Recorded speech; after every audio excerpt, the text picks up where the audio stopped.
Want to make sure. Hey, everybody. How you doing this morning? Want to make sure you can hear me today. Want to make sure you can hear me today. So let me know, Linda, Samantha, Andre. Let me know that you can hear me, and everybody like and share the show. Like and share the show. Like and share the show. Like and share the show. Hey, Ann Spencer, how you doing? Where are you coming from, Ann? Linda, how you doing, everybody? Thank you. Like and share the show. Of course, we're talking about Katanji Brown Jackson today. Attorney C.K. Hoffler is going to join us at the top for my headlines. She's on her way to the White House. She's on her way to Washington to be at the White House ceremony where you're going to hear from soon-to-be Justice Katanji Brown Jackson and Vice President Kamala Harris and President Joe Biden. So it'll be a wonderful, just a wonderful. I want to hear your thoughts. We didn't really get a chance to adequately to talk about this yesterday because people are very concerned about Ukraine, and really, quite frankly, we should be concerned about military conflicts all over the world because there are so many, and so many people are dying. And we need to give peace a chance. That having been said, we had an historic day yesterday, and it's something that we need to acknowledge, celebrate, and we need to continue to move forward. President Biden did come through on a campaign promise, and we are very, very glad that he did that, because that is what you do in politics. Now we need our voting rights. We need justice in policing, and we need to push for all of those things. Um, we need to push for all of those things because indeed it was your vote that made this happen. Your votes made this happen. Thank you so much, Attorney Hoffler, Pastor Tisha Dixon Williams. How are you? Okay, wait a minute. Let me hear you one at a time. Pastor Tisha Dixon Williams. I'm well, thank you. Good morning. Great. Are you on earbuds or anything? I'm not. Okay, no, that's good because you sound. Yeah. I can hear you. It's just it's the hearing is not it. It's trying to make sure that you're clear so that you can be understood clearly. Attorney Hoffler, let me hear you. Okay, I'm not going to sound clear because I'm getting off the train in like 10 seconds. You do sound clear. You actually, yeah, you do. Okay, but the background noise. Yep. Open the doors, and then the background noise. Okay. Well, you know what? You don't have to worry about being up until what is it? Until what is it? Whatever time it is. Okay, they just stop the background noise. Okay, I'm off the train. Okay, great. Let me hear you now. Is this better? Yeah. Is there any background noise? No. Can you stand up against a wall? Okay. That'll be like yeah, because that'll create like a wall of sound for you, if you will. Even in a corner, that would be great. Okay, and if you leave a little later, I can bring you back on at 7:30 your time, 6:30 my time. Would you like that? That's fine. I think my flight is pushed back 20 minutes. So Okay. That'll work. I'm going to my gate right now. So okay, why don't you go to your gate? Is it far? I'm on the escalator. Okay. But it's not really that far. Well, we're There aren't really that many people. gonna bring you up. Hey, Mario. Oh, thank you. Looking forward to great commentary today, Mario. Maria. I had to put on my glasses, girl. Ah, okay, Maria. And Andre, Samantha, Linda, Ann. Where are you coming from, Ann? Louis Chewy, Chicago. I love it. The volume is great. Thank you, Dave. Tyrone, how you doing? Where are you coming from? Francis. Yay, great day. Watched the vote yesterday. We're going to be talking about that. Sorry she was so disrespected. Absolutely. But, she handled it in the tradition of our mothers, grandmothers, great-grandmothers, foreparents, fathers and mothers, and grandmothers and grandfathers. That having been said, let us be very clear. Was racism at play here? Absolutely. Was misogyny at play here? Yes. Misogynoir? Yes. But this is power, everybody. And this is where we have to grow up in our experience, because as Reverend Jackson says often, we were in slavery longer than we have been free by about 100 years. So we need to understand that this is how power behaves. It is ruthless. It takes no prisoners, and it's odorless and colorless. So let's be clear on that too. When you get into the power space, all bets are off. Okay? So I just want y'all to know that. So this is where we have to grow up in our politics and understand how things go. When it comes to politics, you look at these black soap operas that are on TV now. If you look at the telenovelas that are on television, honey, people mistreat and mistreat each other all the time in the name of power, in the name of securing advantage and keeping it. So that's what we're watching here. And now you have a court that is looking more and more like the United States of America, which is a lot for some people. Now I want it to feel more like America. So we will see how all of this pans out, and we're going to have to continue to push for it. Believe me, street heat matters. That's a hashtag too. All right, everybody. So sending you much love. Stand by. Attorney Hoffler, you someplace good? I am. Okay, good. Fantastic. I'm going to run through a couple of headlines and come to you.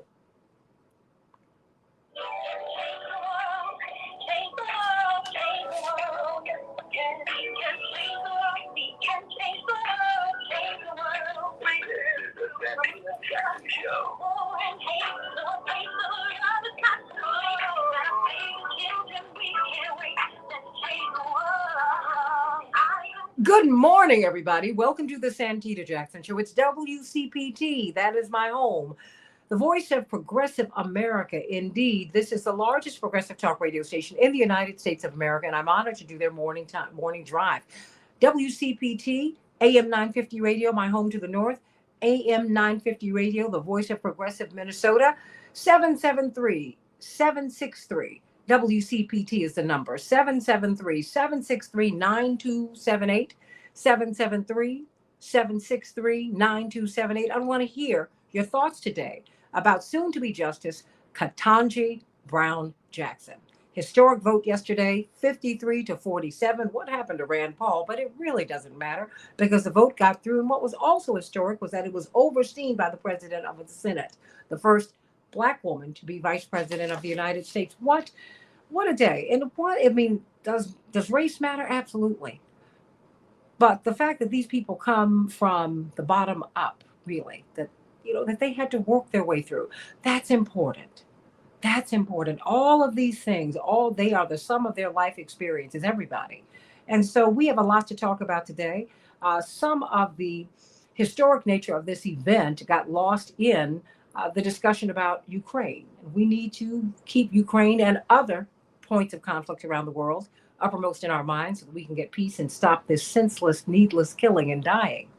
But we need to take a moment, step back, and appreciate this moment. Attorney C.K. Hoffler is going to be joining us in about a minute so that we can hear from her. She's on her way to the White House, where the president, the vice president, and soon-to-be Justice Katanji Brown Jackson will be speaking. So she will be there, as she has been on MSNBC this morning. She was fantastic. She's going to get on MSNBC after she finishes with us.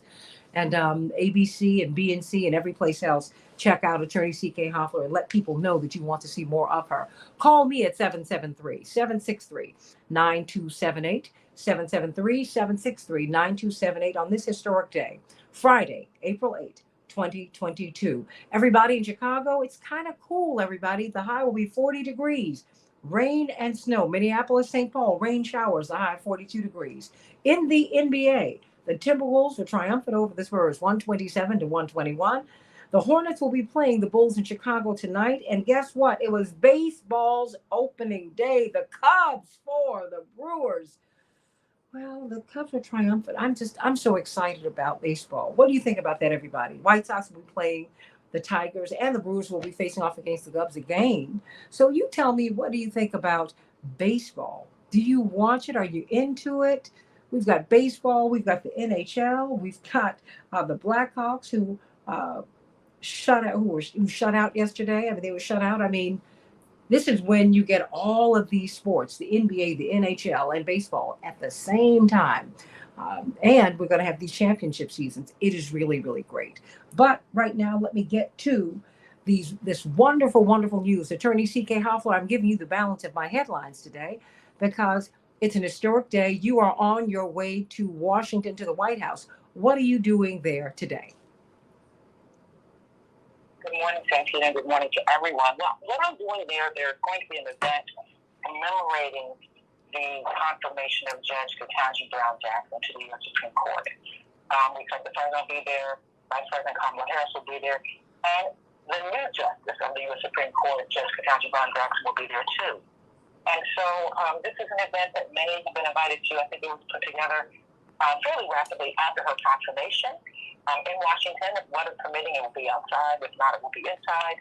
And I just expect there will be a great event to celebrate this historic event and the significance of her ascension to the U.S. Supreme Court. So I'm, Santita, so excited to be part of history. Many of us.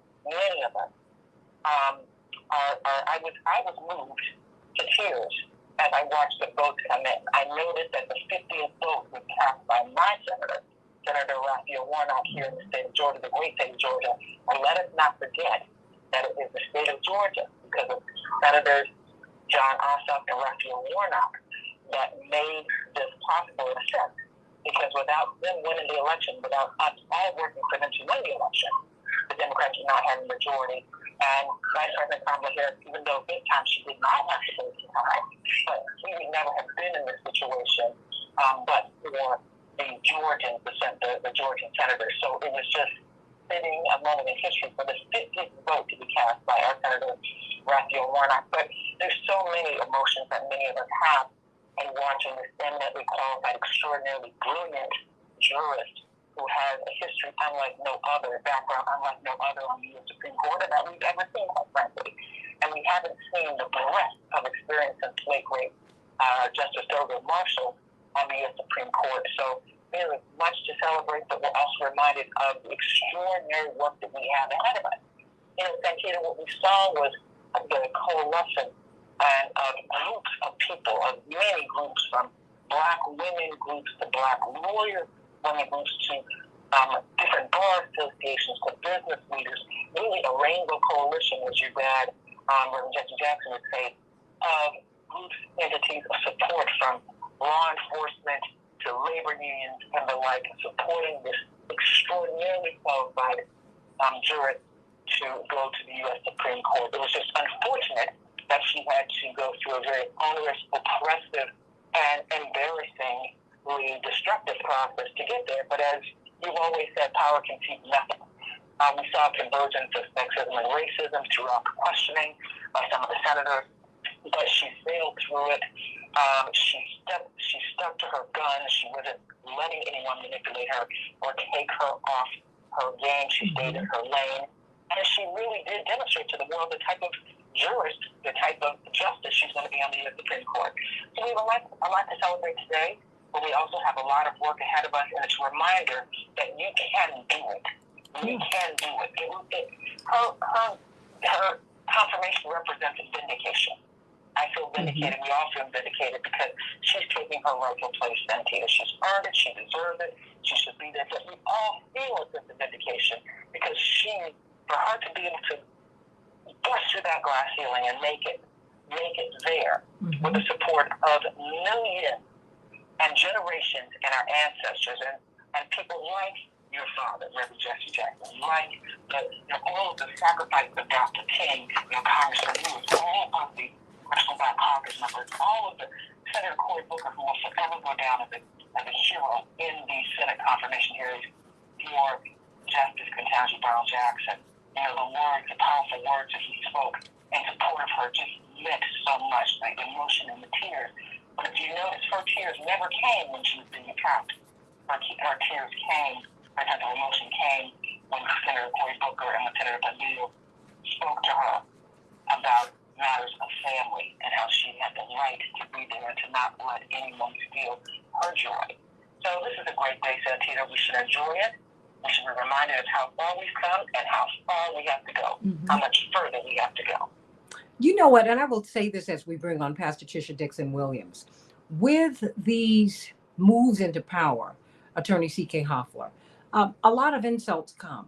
I cannot tell you the insults that Reverend Jackson had to absorb as he was running for president. And even before, I mean, his life didn't begin and end in 84 and 88. There was a whole lot that he absorbed moving into that. As CK and I were talking before we got on the air about how he has bogarted his way into meetings. And it wasn't so that he could be there, it's so that you could have the Mignon Moores there and the Leah Daughtries, the colored girls, the black women who wield tremendous influence in Washington today. Donna Brazile. Donna Brazile traveled with Mrs. Jackson in the 84 campaign. And so much of what she learned politically, she learned from Mrs. Jackson. And no one gave us anything. You had to take it. That's what you have to do with power, everybody. And it was so ugly in 1984. I will tell you this. We've been treated so disrespectfully that at the end of the convention, you go on stage, CK, as you know, and all of the candidates wave and smile. My mother refused to go on that stage. My father turned to my brothers, Jesse, Johnny, and I, and he said, please don't make me go up here by myself. Please don't make Daddy do this. But he understood in principle where my mother was. And I'm just saying to you, what Katanji Brown Jackson absorbed is what we all absorb when we're moving into the power space. I'm not saying that it's right, but be very, very clear. People of all colors, of the same color, when they're moving into power, are not nice to each other. That is power, everybody. So let's get with the program and let's move forward so that we can be respected. We need to be respected. I love you, Attorney C.K. Hoffler. Get to that gate and we're going to call you right back because we have a tremendous lineup of people. One of your colleagues, Attorney Barbara Arnwine, is going to be joining us. Attorney Darrell Jones, Attorney Robert Patillo. So many people are going to be with us today. So let's get to you, Pastor Tisha Dixon Williams. We need some good news today, but in fact, we've had some good news. But you always give us good news, no matter what else is going on in the world. Sending you much love, my pastor. How are you doing today? I'm doing wonderful. How are you? Oh, I'm doing great. Fantastic. It's a great day. Well, yesterday was a great day in history, and it will be a great day in history, so we're great. Yes. Great. That's right. What's the good news today? So, Santita, this morning, I want to ask a pivotal question. I want everyone to ask this question of themselves. Am I finished or am I done? Am I finished? Or am I done? Let me write that down. Yeah, am I finished or am I done? I like to say it this way: is we finished or is we done? But I'm trying to speak correctly on your platform. That's all right. Word on the cross, Jesus gives us these words. When he had finished and received the drink, Jesus said, "It is finished." With that, he bowed his head and gave up his spirit. I'm reminded of an incident that happened in 2016, one of the most tense and talked about moments in hip-hop radio history, where Birdman came down to the Breakfast Club and confronted Charlemagne the God and demanded that Charlemagne, Angela Yee, and DJ Envy do what has become one of the most popular phrases in pop culture. He demanded that they put some respect on his name. Respect, R-E-S-P-E-K, not to be confused with Aretha Franklin's R-E-S-P-E-C-T. Respect is something that Urban Dictionary says you put on your name and is commonly used in response to being disrespected or lied on. While interviews usually take 45 minutes, Birdman only needed 90 seconds to serve the Breakfast Club in response to the lack of respect on his name. And while this popular phrase has been a hit song and ranked high on the hip-hop lexicon, there's something else that Birdman said on his way out that resonated with me even more than the demand for respect on his name. He asked the Breakfast Club a pivotal question. He said, "Are y'all finished or are y'all done?" Morning listeners, this question, what I'm sure was never meant to be prolific or profound, I have found has the power to become a pivotal and guiding question in our lives that can produce positive outcomes. So the question today, your meditation moment today is, are you finished or are you done? And I know someone is saying right now, Pastor Chris, that's the same thing, but let me assure you today, they are not. You see, being finished is an action or an activity having been completed. When an activity or an action is done, it is brought to an end. I want to let somebody know today you could be finished and not done. You see, finished leaves room for possibility. When you're done, it's an impossibility. Let me give you some examples. A paper is finished when you submit it to the professor. It's done when you get your grade. A business plan is finished when it's submitted to an investor. It's done when you receive the loan. Low self-esteem is finished when you stop believing the negative statements people say about you. It's done when you stop saying them to yourself. Judge Katanji Brown Jackson's hearing is finished and it's about to be done, as she's confirmed as the first Black woman to serve on the Supreme Court. You can be finished and not be done. So ask yourself this morning, think of a situation in your life and say, self, am I finished or am I done? Long before there was Birdman, there was a blessed Savior that submitted this idea to us when Jesus said, it is finished. The word in Greek is tetelestai, a little word that says so much. It comes from the verb teleo, which means to bring to an end, to complete, to finish, to accomplish, to do it. This word means more than I just survived. It means I did exactly what I set out to do.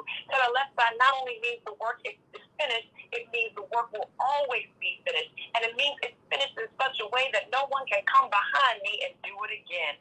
So when Jesus says tetelestai, he means it is finished. It's finished now, it's finished in the past, and it's finished in the future. What does this mean for you? It means whatever Jesus has started to fix in your life, whatever Jesus has nurtured in your life, whatever Jesus has started manifesting in your life, he won't stop until it is finished. And I know today you feel like it is taking too long. It may never happen. It will never come. But you have to remember that our finite sense of time is different from God's dynamic realm of time. One day for us is like 1,000 years to God. So even as we stand in 2022, God has already stepped into the future and finished it. It is finished and it is done. You have to get excited about to the left side because Jesus has already begun the work in you, finished the work in you, and it's already done.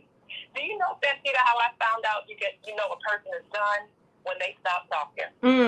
Yeah. Jesus said when he had received the drink, he said, it is finished. And with that, he bowed his head and gave up his spirit. The reason why people stop talking is because there's nothing left to say. You know, he had that seventh word after the sixth word, Father, into thy hands I commend my spirit. But that was more about what Jesus had to do and less about what he had to say. What are you saying? I'm saying in life, we come to a point where we've got to stop talking about it and start being about it. Or as my friend's grandmother used to say, I can show you better than I tell you. I found that to be true in my own life. As long as I'm still talking, there's still a chance. As long as I'm angry, there's a chance. If I still cry about it, if I still wrestle with it, there's still a chance. Oh, but when I stop talking, it means I'm done. It means I'm over with it. I'm finished. And let me encourage somebody today that we have to learn how to be done. It says he bowed his head and gave up the spirit. I believe the reason we find ourselves suffering longer than we should is because we can't give up the ghost. Somebody say we can't give up the ghost. We can't give up the ghost. No one takes my life. Yes, I give it up willingly. Stop allowing people to continue to take from you and give it up. Stop holding on to spirits and ghosts of the past, ghosts of people, ghosts of predicaments, ghosts of promises. It's time for you to give up the ghost and learn how to bow out gracefully. You don't have to be mad. Somebody say, I'm not mad, I'm just done. Or as that great theologian Kenny Rogers said it like this, you got to know when to hold them, know when to fold them, know when to walk away, and know when to run. Yes. Let me add this. Got to know when to be done. Somebody say, I'm not mad, I'm not sad, I'm done. I hold no ill will. You don't pay my bills, I'm done. I don't want any confrontation or retaliation. I'm done. I'm through with the demotion and you can keep your promotion. I'm done. I'm not gonna fight. Yeah, you're right. I've got nothing to prove. Watch how I move. Somebody say, I'm done. I'm done. I just wanted to encourage you all to let go of the ghost. You can be finished and you can be done. And with that, that's the good news. And I'm done. Boom. Thank you. Mic drop on that. I love it. Jean Hampton said, this white 60-year-old woman learns from your show every day. Girl, my sister, we're all learning together. Red, yellow, black, brown, and white. We're all precious in God's sight. White people are not the only people with something to learn. Okay? So I'm feeling you, Jean. We all have something to learn, and we all need to know the difference between being finished and being done. Whew, I love you. I love you. I love you. I love you. Let us move on. We're moving forward this morning. Whew. Dr. Shanina Knighton, registered nurse, infection preventionist, research scholar from Case Western Reserve University. You know what? I just have a question for you today, really quickly. We have an abbreviated time, but I hope you'll stay with us a while because we're talking about justice, soon to be Justice, Katanji Brown Jackson. You know, in this pandemic, we have spent so much time looking at COVID, and we've talked about this before, that we have been, I think that we've neglected our health just overall. Without mentioning names, a very dear friend of ours, and it's not Dr. Jennifer Holden. She's not with us today because she's traveling to look in on a friend, a mutual friend, who 35 years of age had a stroke. I mean, and everybody's trying to figure out what happened, how did it happen? I told you one of my sister friend passed away in the middle of the night, 53, heart attack. You know, and she was in the best shape of her life. What should we be looking out for, Dr. Knighton? Because I think that in this moment we're so focused on COVID that we're missing a lot of things that can undo our health every day. We are. And the thing is, I was going to say, it's unfortunate, but we are finding that these conditions are impacting people a lot earlier than what they ever have in the past. And a lot of that does come from ignoring symptoms. It also comes from the stressors are different, okay? And when I say the stressors are different, meaning we're in this world now. Before, we was in a world of, I would say, not enough information, right? So when you look at, let's say, like older adults, when you look at, like, let's say, the baby boomers, and they might have, let's say, different chronic conditions, it's like you look at them, but for me, I don't look at them from the lens of, let's say, pity, or looking at them from the lens of being angry with them because they have chronic conditions. They were during a time where there wasn't information that was available about eating some sort of diet, right? We had the food pyramid, and that was it. It was get your dairy, but your dairy really didn't tell you, like, hey, also, too, eating all the cheese can get you high cholesterol. So they had the food pyramid, and that was it, right? There wasn't information about the details of ingredients that's in food. There wasn't details about, you know, we didn't have, like, let's say, precision health measures where somebody could accurately, let's say, get certain chemical makeup of what's going on with you or imaging in order to be able to detect if you were at risk. And don't get me wrong, we're getting better and better at this all the time. And so that was that for their generation. That's the lack of information, right? Now we're in a place of where there is over information.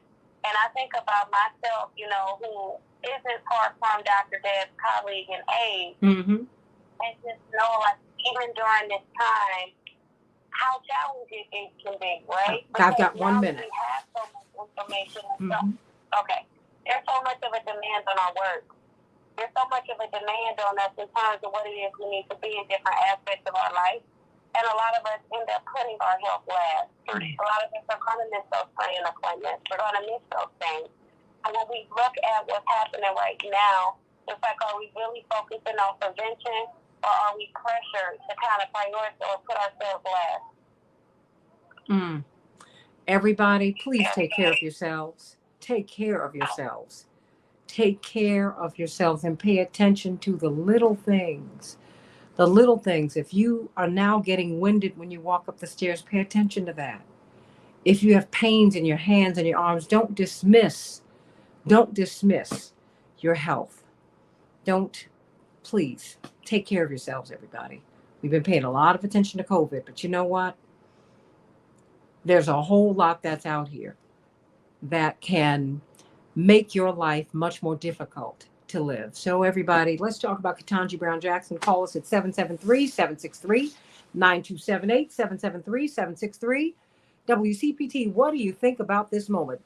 Dr. Knighton, don't you leave yet. And Pastor Tisha Dixon Williams, I hope you're still there too. I'd love to get everybody to weigh in on this historic moment. Attorney C.K. Hoffler is on her way to the White House right now, where they will be having a ceremony today speaking to this moment. Want to get your thoughts about that on the other side of the break, and I want to hear from everybody else here. Everybody wants to talk about soon to be Justice Katanji Brown Jackson, the first Black woman to sit on the Supreme Court.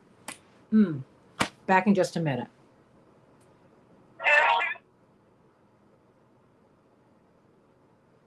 And Michael Ann, thank you for letting me know about Eric Bollard. I did not know that Eric had been killed by a train yesterday. I did not know that. My phone was off. And he is someone who co-founded Salon Magazine, brilliant media critic, and an advocate of the people's media. I'll put it that way. Because what we see every day is corporate media. And what he has done is, with his life and work, is really push not alternative media, but the media that is not corporate driven.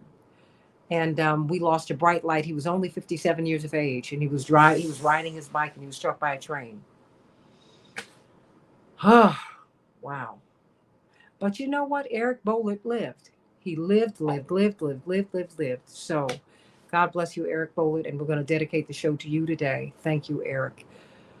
Everybody, I want you to call me at 773-763-9278, 773-763-WCPT. Let's talk about Katanji Brown Jackson, soon to be Justice Katanji Brown Jackson. She will become the justice. She will actually officially ascend to the High Court once the justice for whom she clerked, Justice Breyer, once he retires, then she will be fully ascended to the court and will be sworn in. What a day, everybody. And while we look at the insults and the assaults upon her character, in this confirmation process, just know most of us who are on this battlefield play hurt every day. You're playing with insults every day. But I can't share them with you because they might dispirit you. So let that be a lesson to you. We all have to play hurt. And we all should learn from that so that we can stop insulting each other, which is why I try to establish a particular tone on this show. Because I don't want to be what I've seen. I don't want to be what how people have treated me and my family. It's been personal for me. Dr. King was disrespected. He was hated by people, and he was mistreated in his lifetime. He was not beloved in his lifetime. He was not. But he got us here. And the people who got us here have been insulted, personally and otherwise, and they have been harassed. And that is how this goes. You need to know that. Okay, I'm hearing something in the background. Who's that? I don't know. It sounds like snoring. Yeah, okay. Yeah, it's something. I just need to make sure. It ain't me. Okay. It ain't me. Okay, you sound like Carol Soskin from LA. We have attorneys Hoffler, Sinat, Patillo, and Jones all on the line. Okay, so we have Hoffler. Okay, I'm going to come to you very quickly, CK, so I can get everybody else. We have Hoffler, Sinat, Jones, Patillo, and who else? Hey, who else do we have? Attorney Jones. Okay, we have Attorney Jones. Yeah, I have that. And then we have we have Dr. Knighton, who's still with us, right? Correct. Okay, and I'm gonna have to and CK, I'm gonna let you go after you make your comments, okay? Because we've lost the line, and I know you've got to get on the plane too. Coming back in 15 seconds. Stand by, everybody. We're coming up. You did your thing. Absolutely. The guy. 5 seconds. No, it's not my apartment, A King. I'm in New York. You kidding? I wouldn't do beige.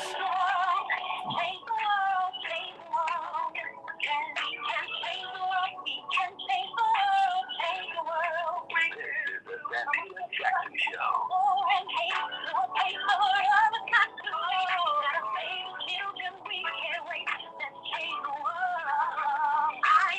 Hey, everybody. Welcome to the Santita Jackson Show. It is Friday, April 8th, 2022. It's an historic day. Coming to you from the nation's largest progressive talk radio station, AM 950 Radio is the voice of progressive Minnesota, but the largest progressive talk radio station in America. What used to be Air America is WCPT. That is my home station here in Chicago. And so I want to hear from you. And A King, no, this is not my apartment. Now, you know I'm not going to do beige. Please, some of my chairs have leopard print. Yes, that's how I roll. You know that. Come on, look at me. I love you, everybody. Call me at 773. Call this panel at 773-763-9278. 773-763-9278. We want to get your thoughts about Judge Katanji Brown Jackson. She will be Justice Katanji Brown Jackson when she's sworn into the Supreme Court in June, becoming the first Black woman to be selected. She's not the first qualified. She's the first with the opportunity. Let us be very clear on that. Let's be clear on that. When we see all of these firsts, they're not the first who've been qualified. They're the first with the opportunity. And we must continue to be grateful, Attorney C.K. Hoffler, to all the people who bogarted their way into the room, who marched, who bled, who died, who opened the door and whose backs we walked across to get into the White House. Let's be very clear. Most of the people who got us there hold open the door and they're never welcome in the room. I want you to remember that, everybody. So we've got attorney Anastasia Sinat. She is, of course, Haitian American Lawyers Association of Illinois. She is their president. We've got attorney Daryl Jones, chair of the Transformative Justice Coalition. We've got attorney Robert Patillo, who has his own show on WAOK in Atlanta every Sunday from 1 to 4 Eastern Standard Time. He's also the Southeastern Regional Director for Rainbow Push. Of course, you, Attorney C.K. Hoffler, are the chair of Rainbow Push. I've already seen you working early on MSNBC this morning, but you're also literally about to jump on a flight to go to Washington, specifically to the White House. What are you going to be doing there today? We will be celebrating and commemorating with Judge Katanji Brown Jackson. We expect the Vice President and the President to be there as well. With a group of, I'm sure there'll be a lot of people there to celebrate her confirmation to the U.S. Supreme Court. This is a great day. And again, we may not have many days like this because there's a lot of hard work that goes into it. As you said, we stand on the shoulders of people who bogarted their way into the White House. And I know when I started in practice 36 years ago, I was bogarting my way. That was the name of the game to get where you needed to go. And I use that term. A lot of young folks don't know what bogarting is, but they need to learn. So today is a great day. She has been through something in the confirmation process, but that is the price that you pay for greatness and the price that you pay for being a Black woman and subjected to sexism and racism at every stage of your journey. And this stage was no different from her.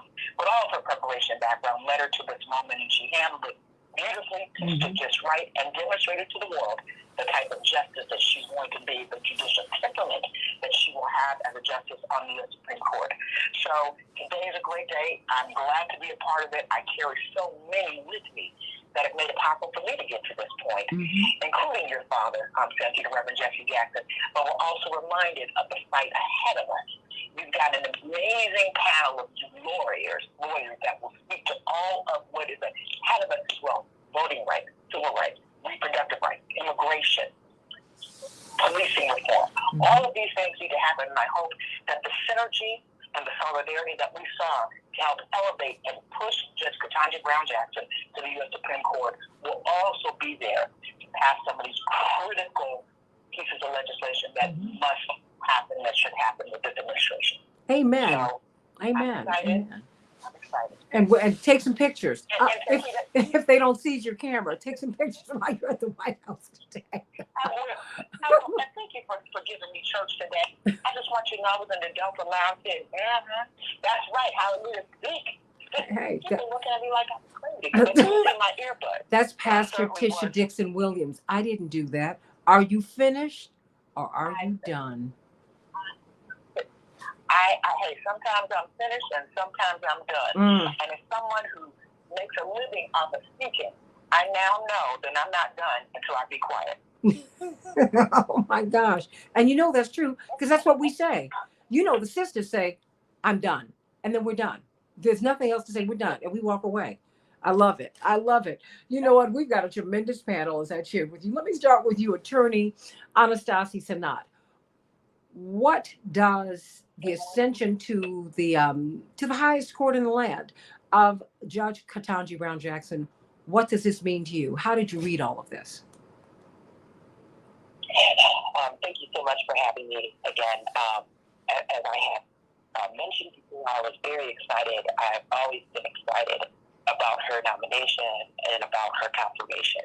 I predicted that Vice President Kamala Harris would not make a tie vote in order to confirm her, that there would be some people that would cross over the aisle, and there were 3 Republicans that crossed over.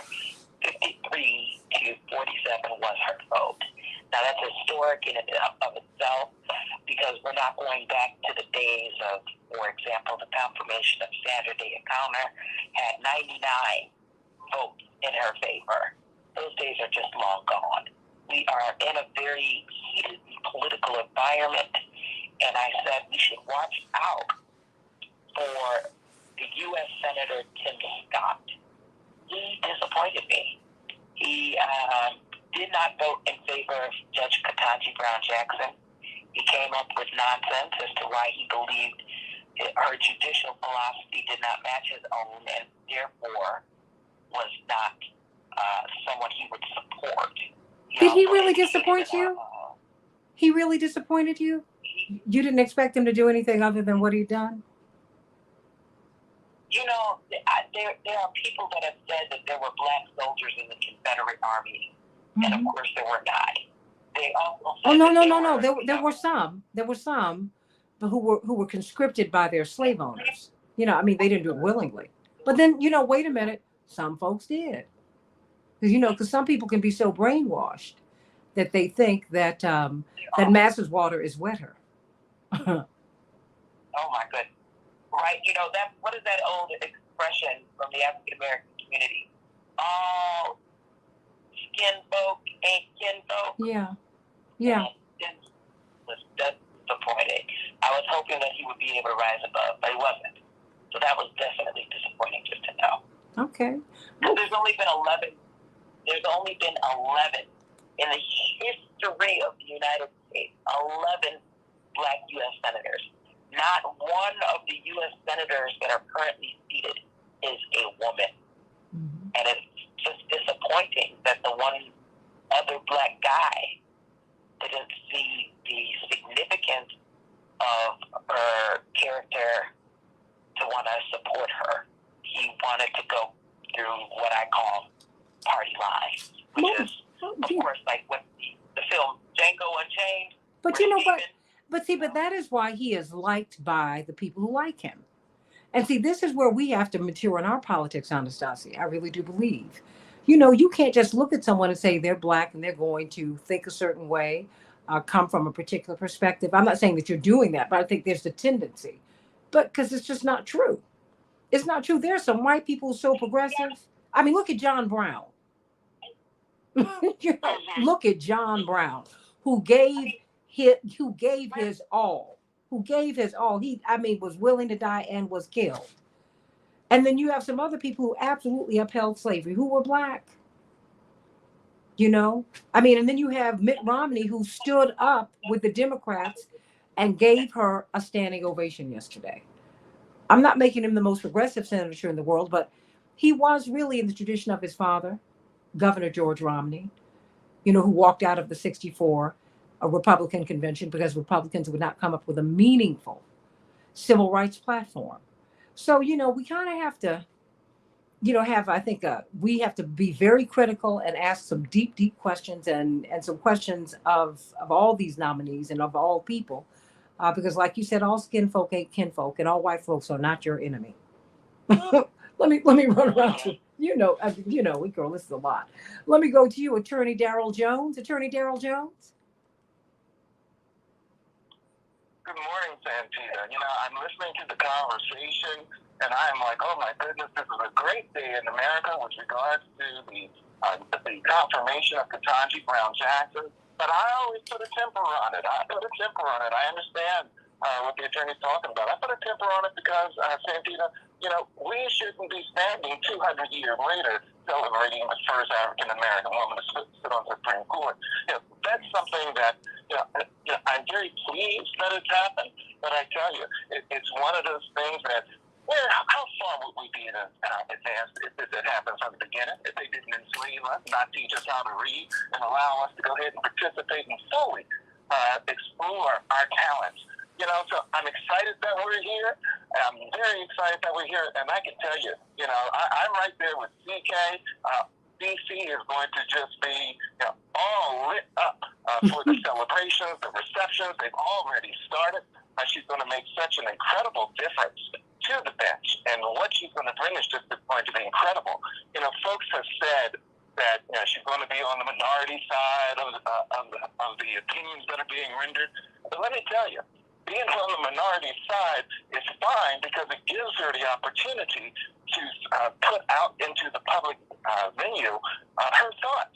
And she's such a brilliant writer and comprehensive writer that what I anticipate is that she's going to be writing these scathing dissents that will be guideposts for many of the attorneys and many of the judges and many of the law students that will be following. So, it's a glorious moment, and I just can't wait to see her robed and on the Supreme Court taking her seat and doing her first questioning. I can't wait. This is just going to be an exciting time. I mean, you sound like you're about to jump out of your skin. I'm loving it. Yes? Peter, I just wanted to let you know I'm on the plane, and who's going to play with me? No one more other than Latasha Brown. Oh, give her the phone. I'll give her the phone right now. Okay, hold on. It's live radio, everybody. Latasha Brown, Black Voters Matter. My sister, I didn't call you because I thought you were on your way to Washington. You know I would have reached out to you last night. How you doing? Girl, you got look. Me on the air, Santita. Yes. Hey, everybody. Yes. It's Latasha Brown, everybody, from Black Voters Matter. Yes. So we are headed to D.C. All right. And hold the place for me. I'm sending you much love today. What does this mean to you? What does this mean to you? Talk to me. What does it mean to you before I go to the rest of the panel? Because I don't want them to grab the phone out your hand. This is a historic moment. It's a historic moment. I think we all know that. And that's why I'm just, Black women made it happen. We made it happen. That's why we had to get out and vote and record numbers. No, I mean, and because our vote is what made this happen. Is that not right, Latasha Brown? Oh, without question, our vote is what made this happen. We would not be in this moment if we had showed up and showed out.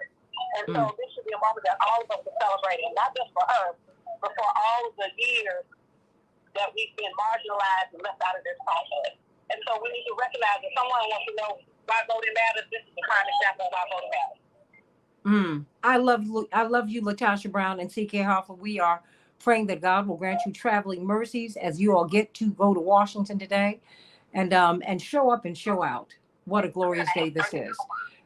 Everybody, continue to call us at 773. We love you all, and we'll call back in. Call back in. It's the White House. Call back in. Everybody, call us at 773-763-9278. 773-763-WCPT. Want to get your thoughts today, everybody, on Judge Katanji Brown Jackson. Robert Patillo, Shanina Knight, and I haven't forgotten about you because I know you got something to say. Attorney Robert Patillo. Well, see, I got a DC last night, so I'm here now. Now, I'm not invited to anything like CK or Natasha is, so they can see him. If they want to have a big bag that can fit a 37-year-old man in it, I will sneak in with them to the White House. But this is a historic day.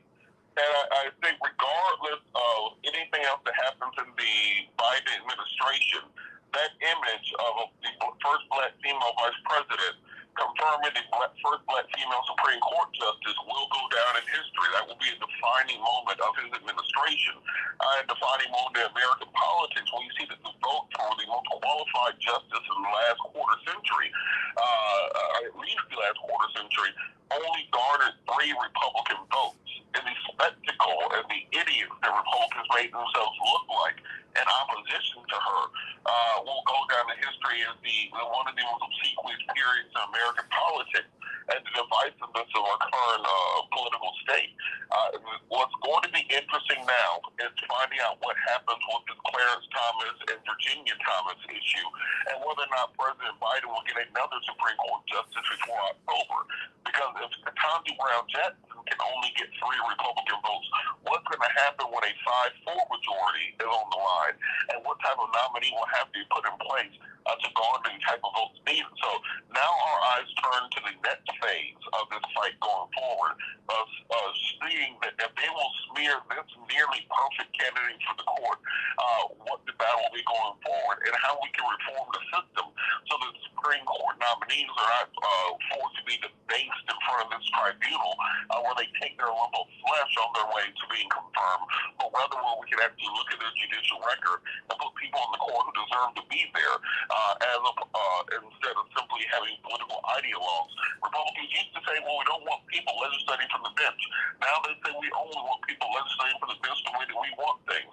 That's a very big departure from the way Supreme Court confirmations have always gone. Dr. Shanina Knighton, you don't have to be a lawyer to weigh in on this. And in fact, we want everybody to weigh in on this because this means something to everybody. Whether you support this or not, but Matt Sowell up there in Minnesota at AM 950 Radio, you said she's the most qualified justice that we've had in a long time. Absolutely. I hear you, Matt. And it's true. It's true. So everybody, I want you to call me at 773-763-9278, 773-763-WCPT. Dr. Shanina Knighton, you've got your children. I mean, how do you, and you are a professor, at university, and you are a Black woman in a space where you don't see too many Black people at all. What does her ascension to the Supreme Court mean to you? Thank you. So I am delighted and I'm overwhelmed like many Black women in regards to emotion, of what I would call mixed emotions, right?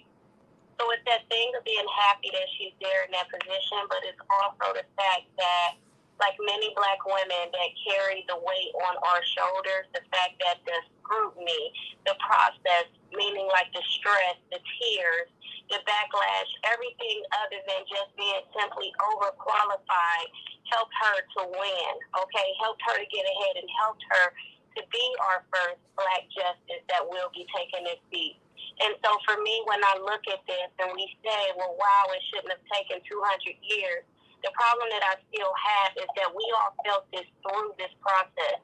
We felt and we saw this Black woman face a level of scrutiny, a level of issues that others had not faced in the past simply because of their color and their gender.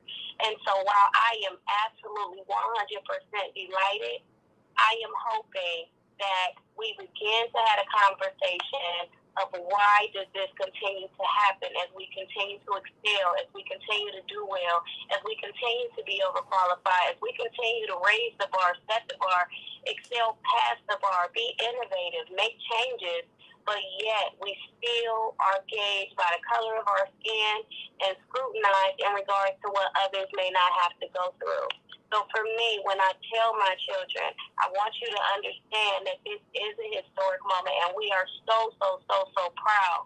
Just understand that unfortunately, we still have to undergo these challenges, which again will psychologically cause issues, mentally cause issues, socially cause issues, because then we have to, even though we rightfully know we should be in these positions and we deserve to be there, it's still that we have to undo the residue that's on us from all of the scrutiny of getting there that comes with the responsibility and comes with the client, which is much more deeper than just being qualified.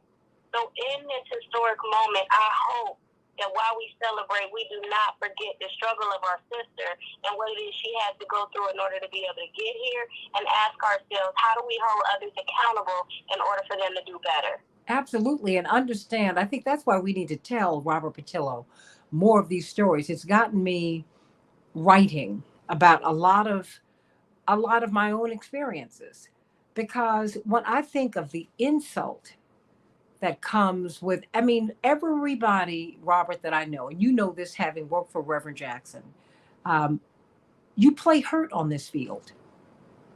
You get insulted. You get turned away from meetings that you got everybody in, and the people you got in are blocking you from getting into the meeting. There's a lot of pain, private pain in public life. So I don't want people, Robert Patillo, to be shocked. You should be offended by what happened to Katanji Brown Jackson. But don't you think that if you get into this power space, that you're not dealing with that sort of thing? It's just that when you get out on the stage and you get to the microphone, I can't let you know it. You need to understand that. Robert Patillo.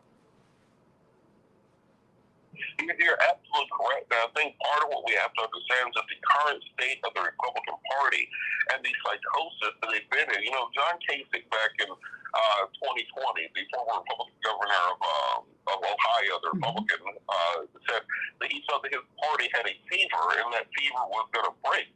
Well, Bill Maher last week said it's not a fever the Republican Party had, it's a tumor, and it's getting worse. And what we're seeing is what used to be the crazy fringes of the Republican Party are now the establishment, and you're getting a whole new crop of Republicans coming in who make the Tea Party look like statesmen from a decade.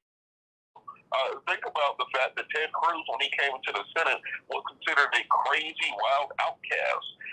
That someone like a Rand Paul was considered a psycho, and other senators wouldn't even talk to him. In 2015, Lindsey Graham said choosing between Donald Trump and choosing between Ted Cruz was like choosing between if you wanted to get poisoned or shot. Well, now those are the heads of the Republican Party. Now those people are the standard bearers for the party. Now that is who the new generation looks up to, and they consider them to be moderate.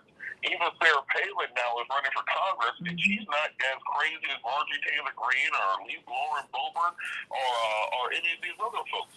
So things are going to get worse before they get better. And in American politics, we have to find out what we need to do to go back to a place where we can simply have regular order, and where becoming a nominee for the Supreme Court doesn't mean you're going to be accused of coddling pedophiles or be accused of supporting terrorists in Guantanamo Bay or any of the other things the crazy right-wing media decides is going to be their new flavor of the week that they subject you to.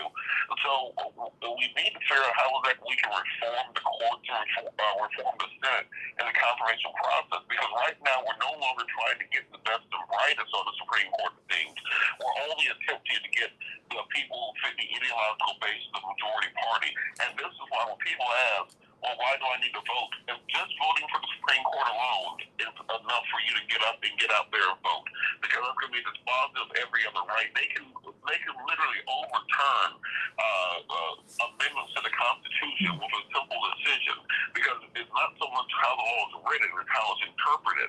So this is one of the most crucial fights going forward. The last quote-unquote bipartisan branch of the government is no longer that. And so what we're watching is the dissolution of many of the American institutions we've depended on to protect us, and that's a very dangerous place in America to be. Everybody, let's talk about this. Katanji Brown Jackson. She was confirmed for the Supreme Court, 53 to 47. Senator Tim Scott from South Carolina, African-American senator out of South Carolina, who said, in fact, he was inspired to run for office because he watched Jesse Jackson, his fellow South Carolinian. That having been said, he sat on his hands. He would not applaud the vote that confirmed her ascension to the court. But Mitt Romney stood and was a part of the standing ovation. I know I keep bringing these things up, but I'm just saying we have to look at it all, everybody. You have to look at it all. And this is politics. This is power. Let's talk about it on the Santita Jackson Show. 773-763-9278. Back with more of the Santita Jackson Show in just a few minutes.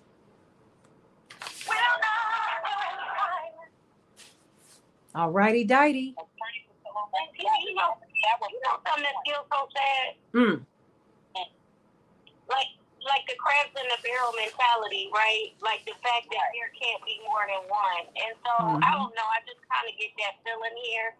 Well, put that out there. In the room, like we've been the minority.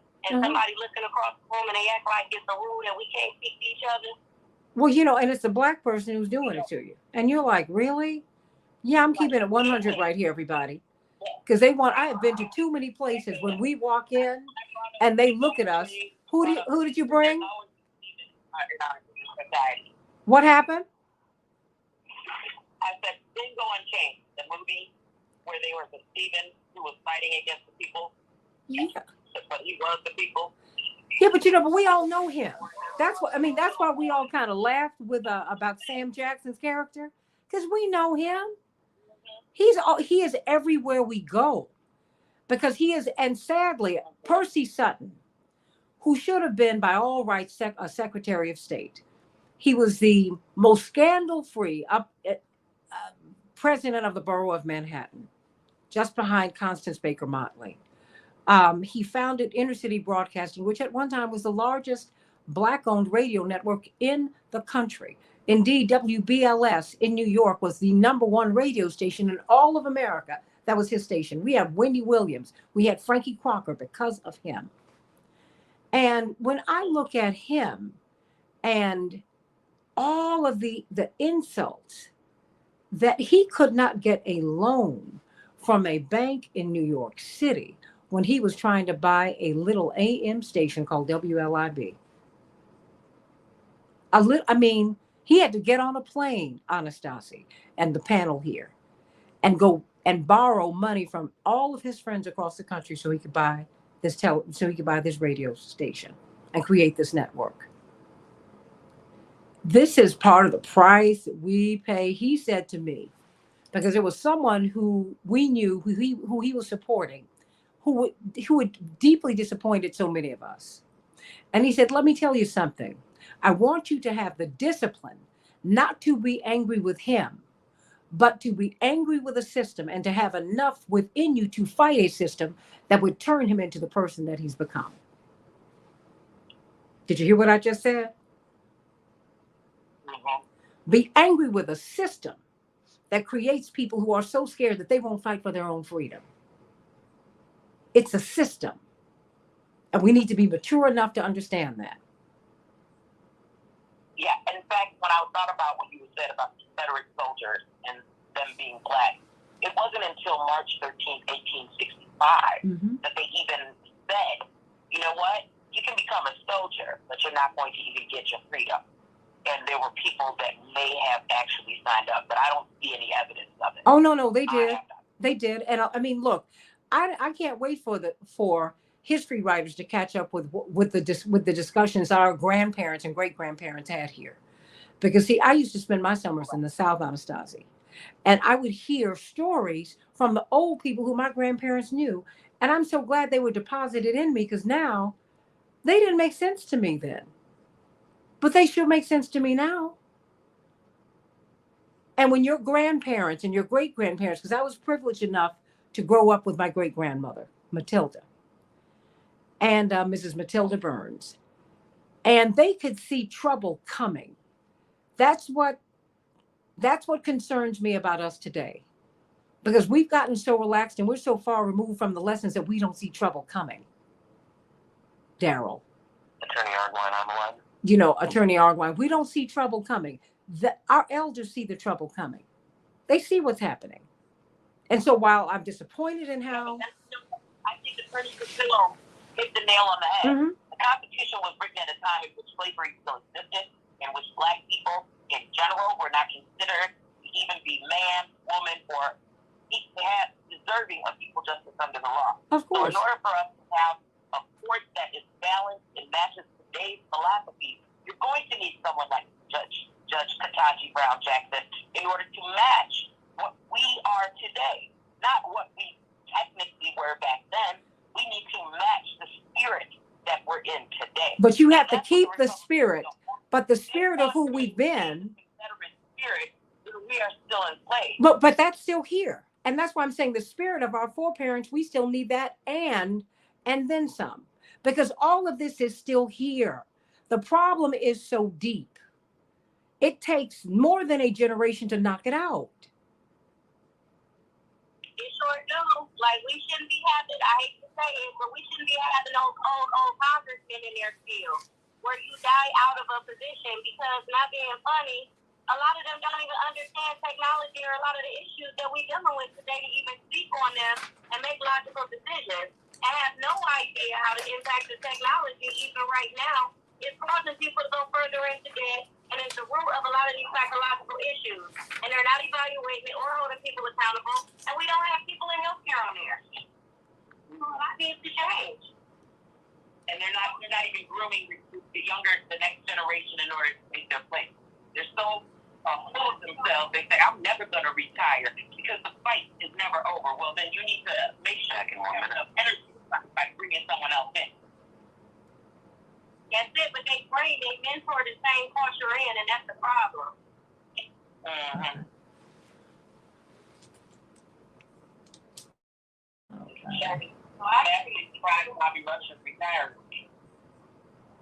Well, I'm you know what, I'm glad that he served as long. I'm less interested in retiring because I don't know who's going to replace. What I'm looking for are people willing to serve and who are going to serve, because so many of us don't want to. Just putting some young people in there is not going to resolve our problems. You got to have people who've been educated, who are clear. I want some folks with a sense of history too. We need all of it. I don't believe in because in fact, the leaders, it has been demonstrated that the best leaders are the oldest ones because they're the wise ones. They've lived. Stand by. Stand by. You're right. They have to listen to everybody. Stand by.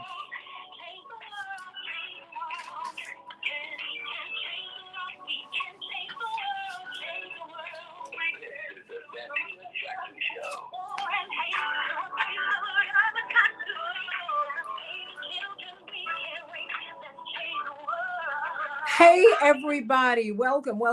It's Friday, April 8th, 2022. I'm Santita Jackson. This is the Santita Jackson Show on WCPT 820, the nation's largest progressive talk radio station, AM 950 radio, the voice of progressive Minnesota. We're talking about soon-to-be Justice Katanji Brown Jackson.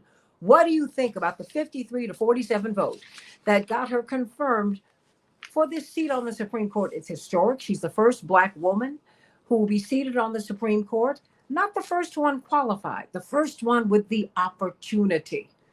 What do you think about that today? What do you think about Rand Paul taking his time coming to the chambers to vote? What do you think about Senator Tim Scott, who did not rise and give her the standing ovation? What do you think about the fact that Senator Romney stood with the Democrats and was part of the standing ovation? There was a lot that happened yesterday. What about going forward? What are the matters that will be before her when she sits on the court? She's part of a 6-3 minority, but she can make a big difference. And part of what will make the difference, as we did in the days of Thurgood Marshall, we have to have street heat and court heat. There's a lot that's going on today. So let's talk about it on the Santita Jackson Show. I want to hear your voices. 773-763-9278, 773-763, WCPT. Want to know what you think about this historic moment. Let's get to some of these headlines and get to the rest of the show. Chicago will have a high of 40 degrees, rain and snow. Minneapolis, St. Paul, 42 degrees, snow showers. In the NBA, the Timberwolves are triumphant over the Spurs, 127-121. The Hornets will be meeting the Bulls tonight, and it was baseball's opening day. They're going to take another stab at it here in New York because it was raining yesterday and it is cold. It's cold in Chicago too. But we're still playing. The Cubs yesterday, 5-4 over the Brewers.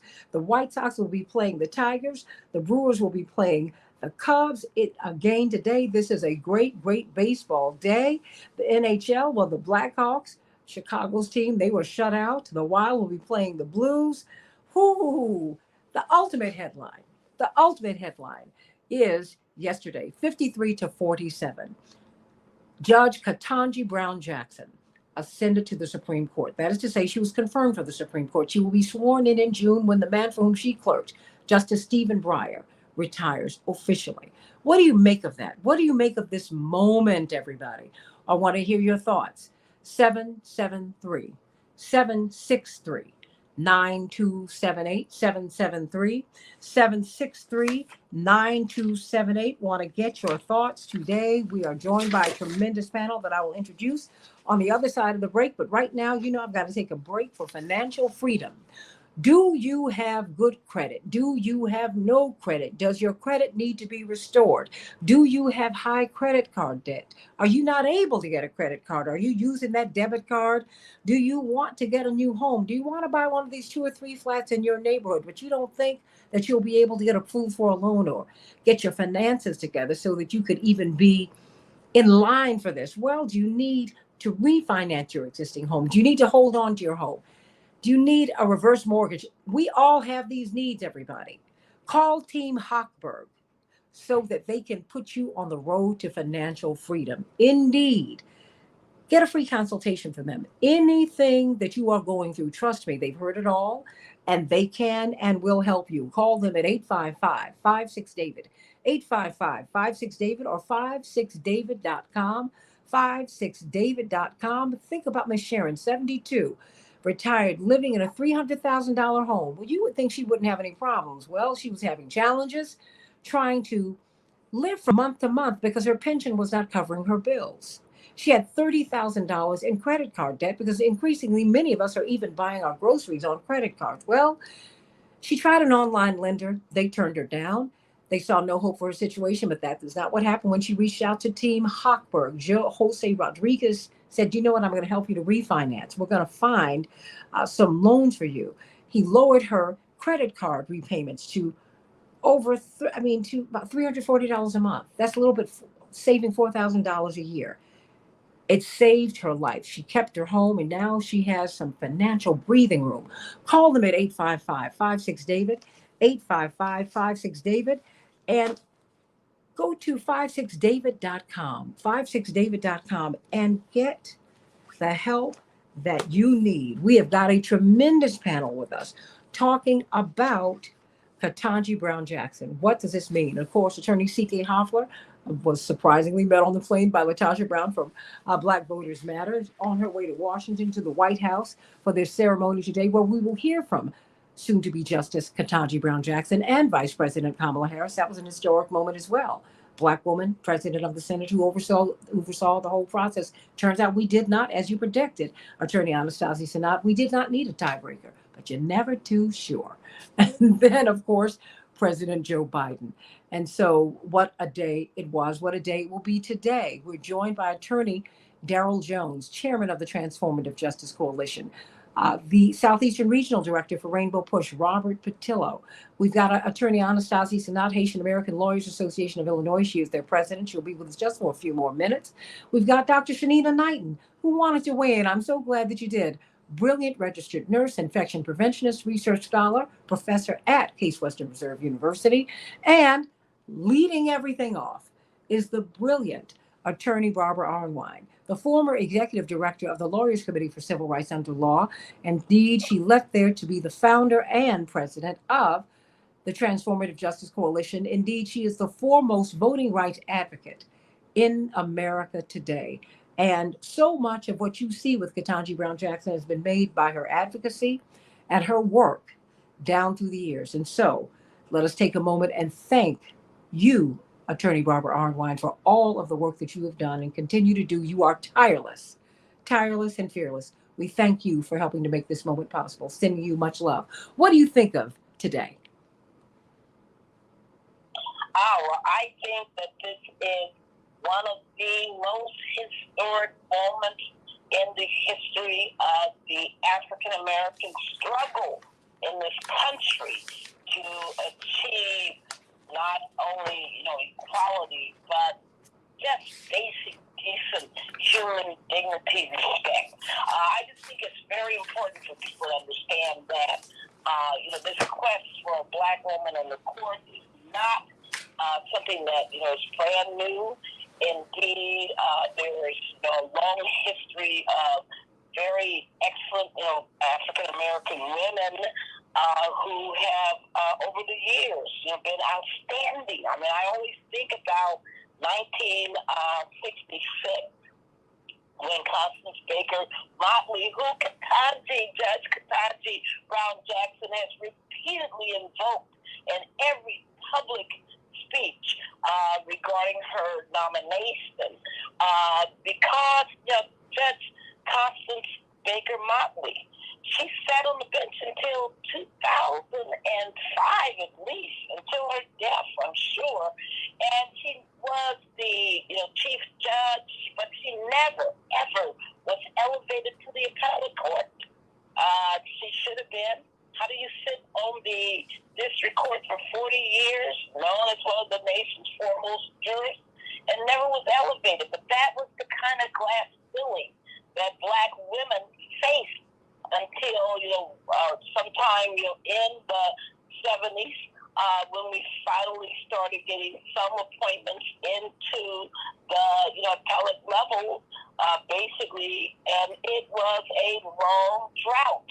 And I think people need to understand how critical it is to have an African-American woman appointed to the Supreme Court of the United States. It's something I advocated for more than a decade, and with huge resistance and almost in isolation. I want to give a lot of credit to Melody Campbell and the Black Women's Roundtable and to Roland Martin and a couple people who stood up. But basically, we were in a wilderness of advocacy because people didn't want to hear it. People didn't want to, they laughed and said it was impossible. People laughed and said that there were no such Black women jurists who were qualified, even when we put forth slates showing dozens of Black women jurists who are better qualified than any juror justice sitting on the Supreme Court. So I think it's about that time. I think it is tremendously wonderful to see, but I don't want people to think that somehow she just walked in the door, somehow just woke up one day and said it would be nice to have a Black woman on the court, that this has been a long, bitter, hard-fought struggle. And I am so proud that she is there because she is a quality, absolutely exceptionally well-qualified and brilliant jurist. Attorney Barbara Arnwine, founder and president of the Transformative Justice Coalition, now indeed our nation's foremost voting rights advocate.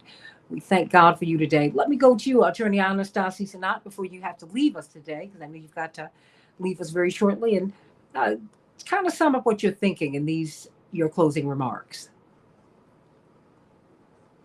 When you bring up Judge Constance Baker Motley, she published in 1998 an autobiography. It was entitled Equal Justice Under the Law.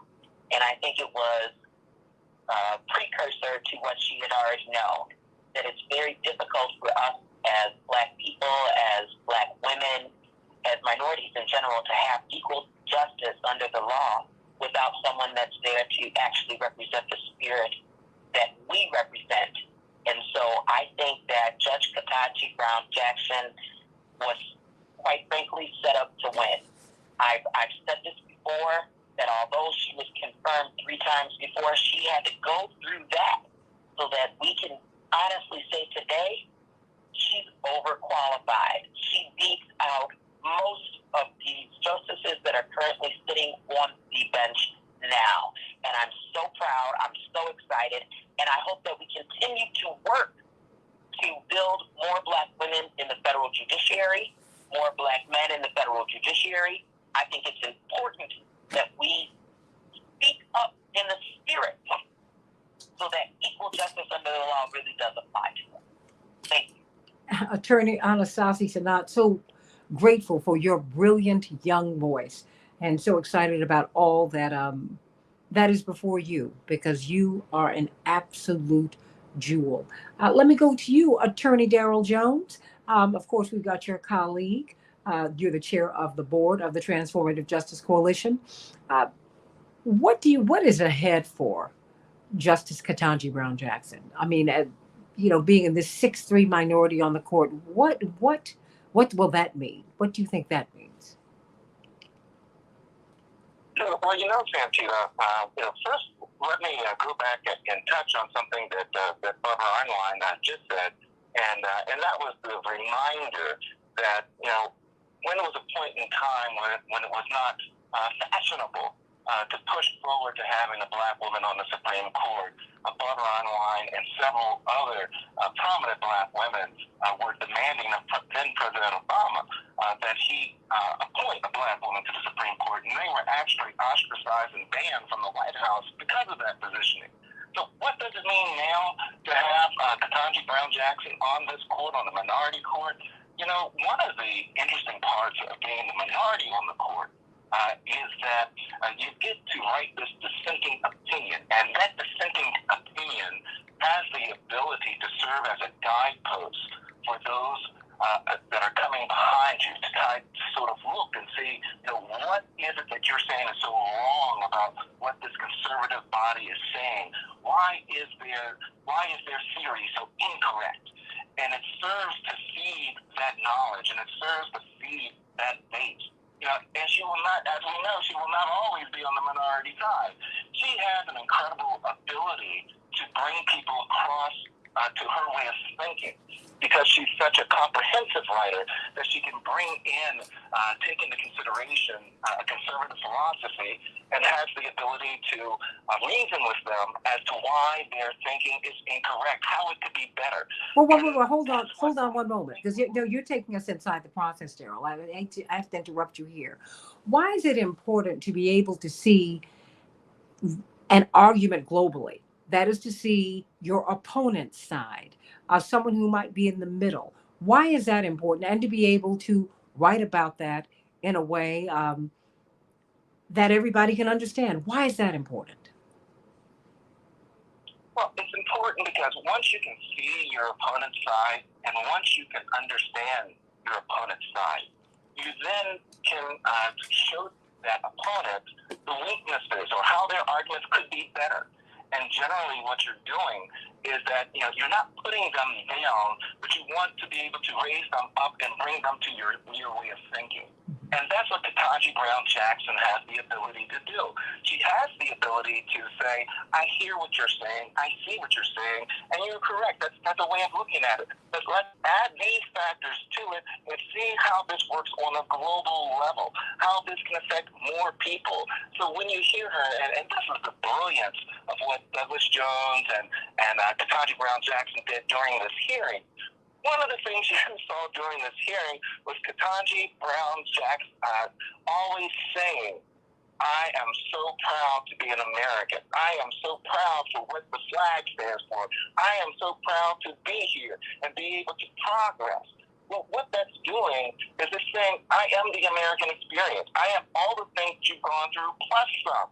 So let me show you how to get that plus some into your reasoning. And that's what I anticipate happening with her as she goes into deliberations with the other members of the Supreme Court. She's going to take their experiences and do it a plus one and add to it so that they will become what I would say, as worldly, as roundly rounded out as she is. I mean, that's what I anticipate, and I think it's going to be an awesome experience. I look forward to reading her opinions, and I'm hoping there'll be some majority opinions in there. But it's the type of approach that she's bringing that I think that I'm looking forward to. That's going to make the difference, and it's going to be interesting to watch the other justices adjust to her and how they begin to reason with her and think with her and discuss philosophical pieces with Katanji Brown Jackson. It's just going to be an exciting time. So, Robert Patillo, what's your take on all of this?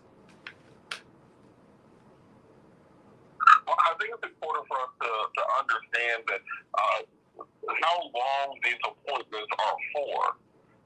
Remember, when we say lifetime appointment to the court, we can't just think about the fact that the exigent situation right now being on a 6-3 court.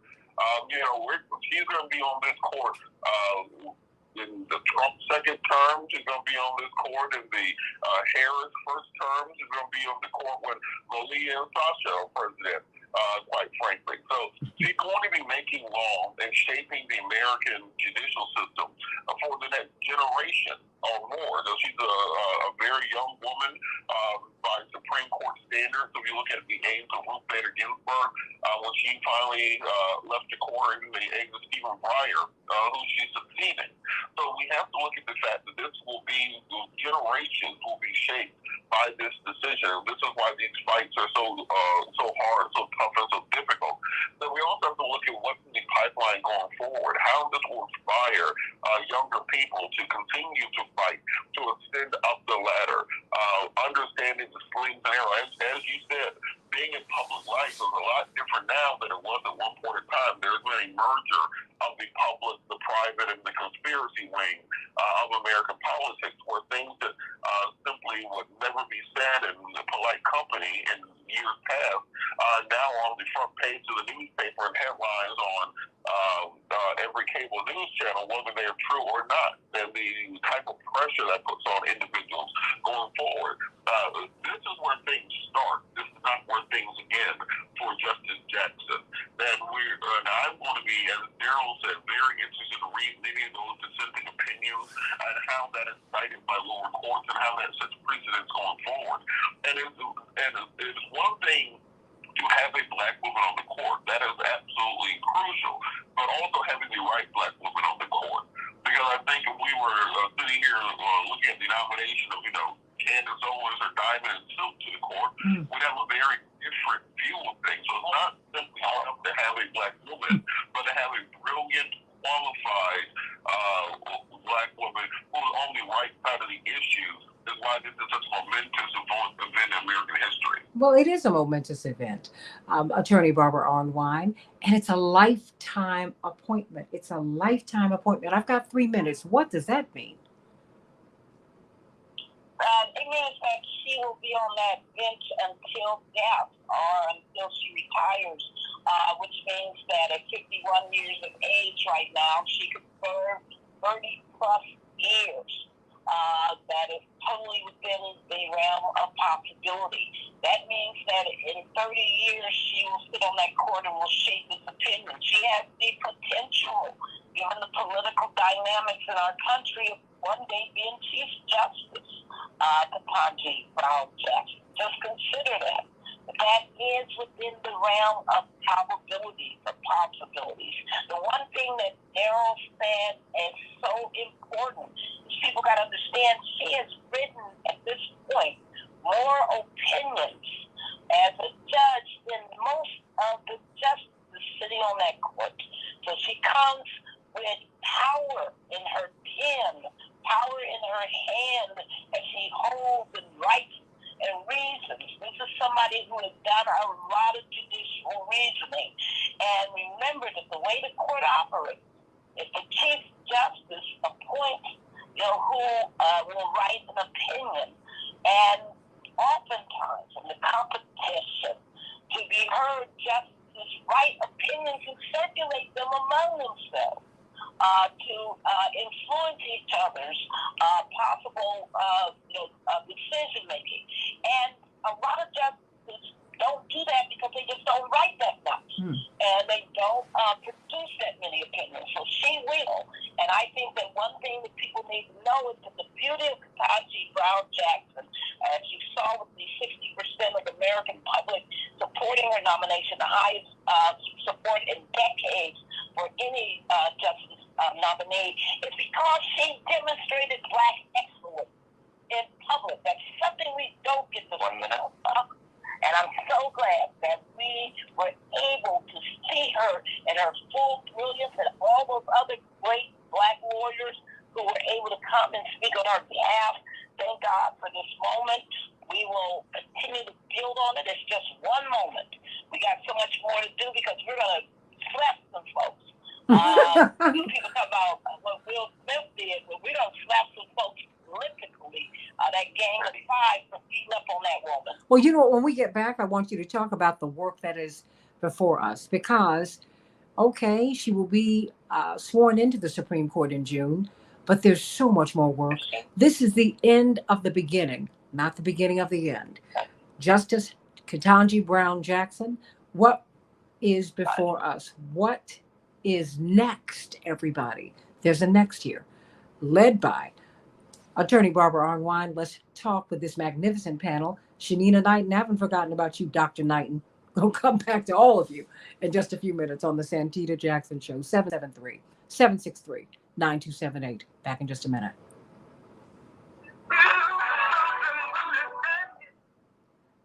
Thank you so much. Woo. Oh my. This is a lot. Barbara Arnwine, thank you so much for making time. I know this is a very busy day for you.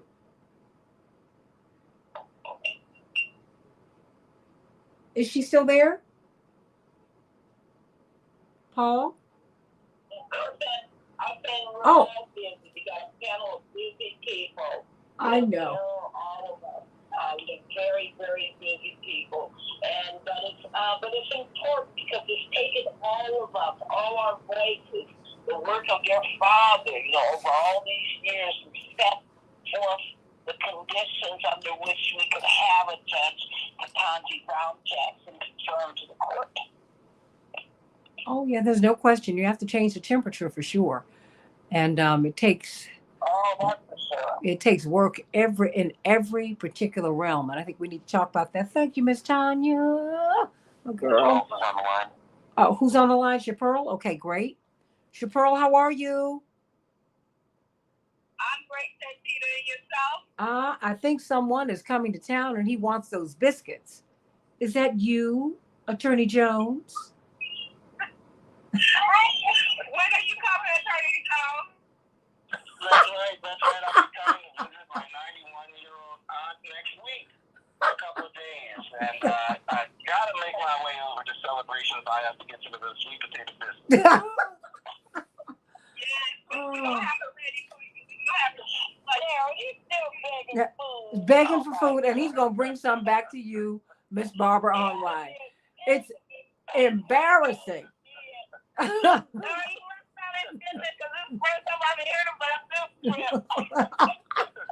Oh, no, and wait a minute. He's not going to act like he made the biscuits himself, Barbara, okay? Just so this is the person who's going to make them.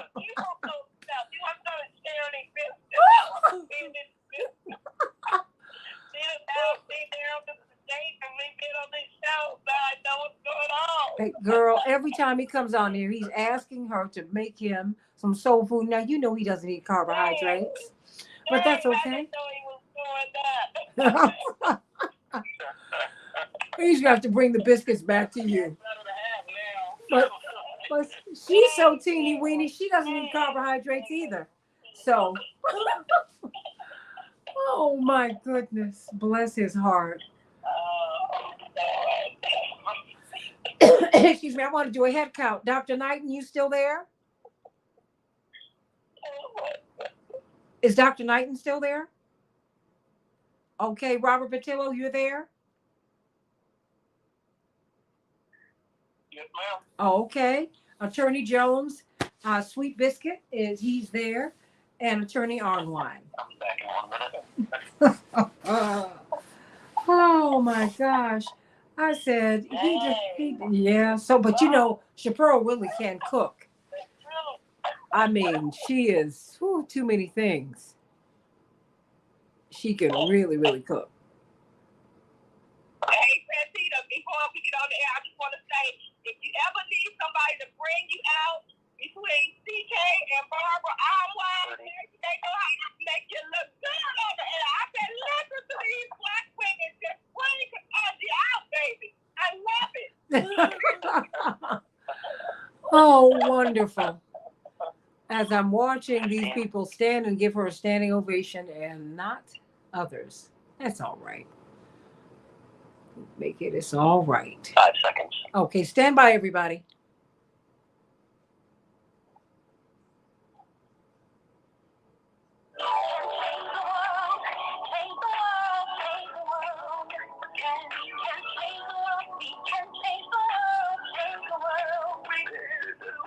Jackson Show.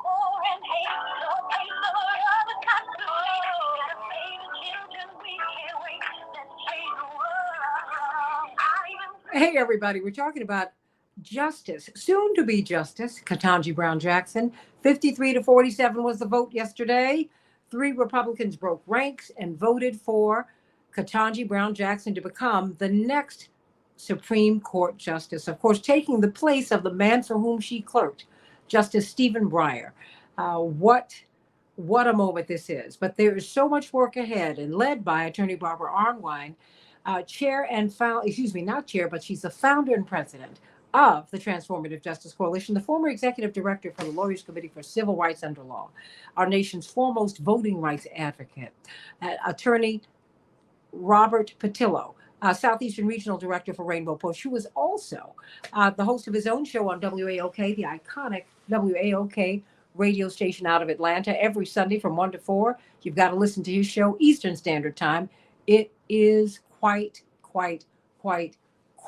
a show. And of course, the chairman of the Transformative Justice Coalition, civil rights lawyer, the brilliant Attorney Darrell Jones. And we're listening to you. We want to get your thoughts about Katanji Brown Jackson. So many of you have so much to say, but before we do, you know what we got to do. We got to talk to with Chapearl the Pearl. That's right. What did you say, D. Ray? Chapearl the Pearl from Celebrations by Us.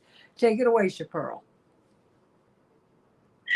Good morning, Santita, and we are your one-stop party connection at Celebrations by Us.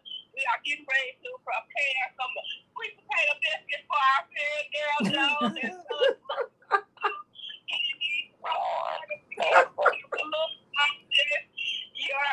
your fabulous sweet tables, as well as also your cakes, your pies, your cookies, your strawberries, whatever it is that you need here at Celebrations by Us.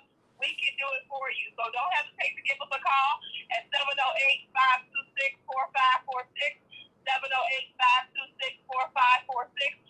We are open and ready to take your Easter orders as well. We're doing ham, we're doing dressing, we're doing potato salad, as well as also sweet potatoes and green beans. So don't hesitate to give us a call, 708-526-4546. We appreciate your business. Thank you, Santita. Very quickly, I want to get a comment from you about Katanji Brown Jackson. Your thoughts? You know, as a Black woman, to see another Black woman elevated to this highest court is so much pride for each and every one of us. So we are elated to see what she's going to preside on this court. But I am upset that the one Black man that could have voted for her, which was the gentleman from South Carolina, Tim Scott, did not cast the vote. And so I'm just like, I mean, at some point, you have to stand on your own ground. And I mean, come on, you couldn't vote for her? And so it's frustrating, but I do understand the politics of it. And we still have a lot of work to do. This is historic, but we have so much more that we have to fight for, and for the Black and brown community. And I am looking forward to seeing what she's going to do on the bench. Yes. And I would add, the progressive communities of conscience, whatever your color, because this is what we're beginning to see. You had some Black people who had been brainwashed, and being on the plantation was all they knew. That was their universe, and they didn't want to leave. And then you had a white man named John Brown who said on principle, this is wrong, and I'm willing to give my life. You can take it from me, but I'm not going to back down from this position. And so we have to think about that too, as we continue to grow in our politics, as we watch the Republicans who walked out. But remember, America's becoming what America has always had the promise of becoming. The Supreme Court is now beginning to look more like America. It's not just all white men, but America was never all white men, ever. And now our Supreme Court and our institutions are beginning to look like that. Now, but how will they think? How will they behave? How will they adjudicate? Let me start with you, Attorney Barbara Arnwine. What is before Judge Katanji Brown, the court, and the rest of us? Well, I would say the first thing for all of us is, she will attend the court probably in July. It depends on how long they go with this term. Usually it's until, the 25th of June. But remember last year, they didn't finish until July 1st. So it's very possible that her confirmation will be, somewhere in July. But nevertheless, her actual ascending to the bench, her taking her seat, which she can't do until Breyer retires. He can't do that until the term is over. So in any event, I just want people to know that her ascending to that position will happen, and it's going to be another day of celebration for all of us. I just want people to think about this, that around the world, when Black women achieve, Black women are lifted up all over the world. And Sharice took her position as the first African woman, that is, to be the president of one of the African nations. That absolutely changed, the women's horizons throughout the world to say, oh, I can now be president of a nation, even though African women had been, heads of nations way before the colonization by the Europeans. I just want people to know what we can do. But I also don't want us to forget these steel Confederates. How dare them? Think about this. Of the 11 Republicans that sit on the Senate Judiciary Committee, 8 of them are from the South. 8. And that means they sit in states that have significant Black populations. Yet there they were, misrepresenting their Black constituents every day of those hearings, harassing this woman, denigrating her, going into, fallacious arguments, just to, saying things to make her sound like she was on trial, when they would say hearing of whether or not she would be fair on the bench, and they made it into a trial like she was some kind of criminal. I think Black folks need to understand and wake up that this is not acceptable. These people should not be representing them, should not be making decisions, because that means that what you saw them doing in those days, what they're doing every day, as they sit there and rule, sit there and vote on, different measures, put forth different bills.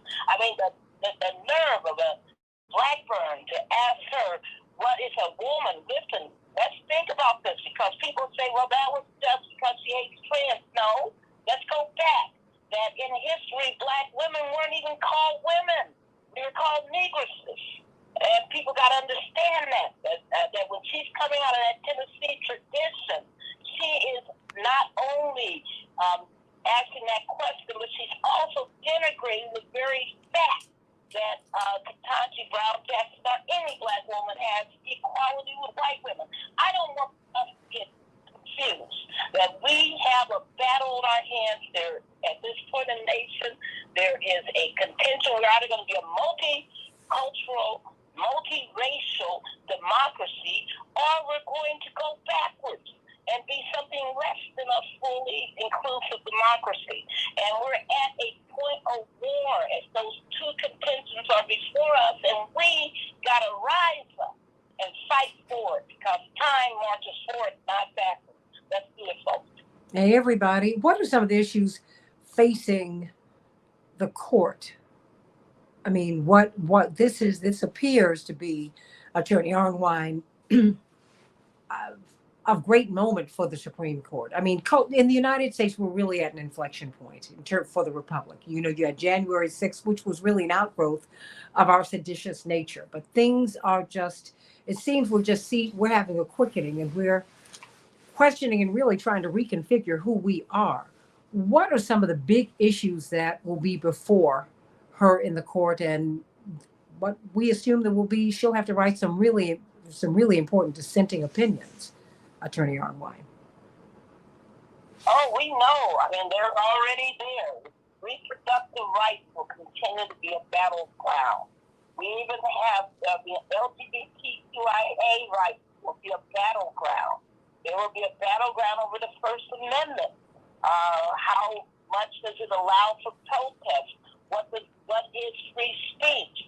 What do you ban being taught in the schools. Can you really ban all Black history, all women's studies, all books by Dr. King, all books by Cesar Chavez that even mentioned him? I mean, how, all books about the Holocaust? This is what's happening in this country. So these issues are going to come up before the court. The court's going to be talking about the Fourth Amendment, rights of, a search to be free from illegal searches and seizures. There's going to be all kinds of issues, including affirmative action and racial diversity. All of these issues, voting rights, my Lord, they had what? They've done at least 3 voting rights cases this last term, and more than that the term before.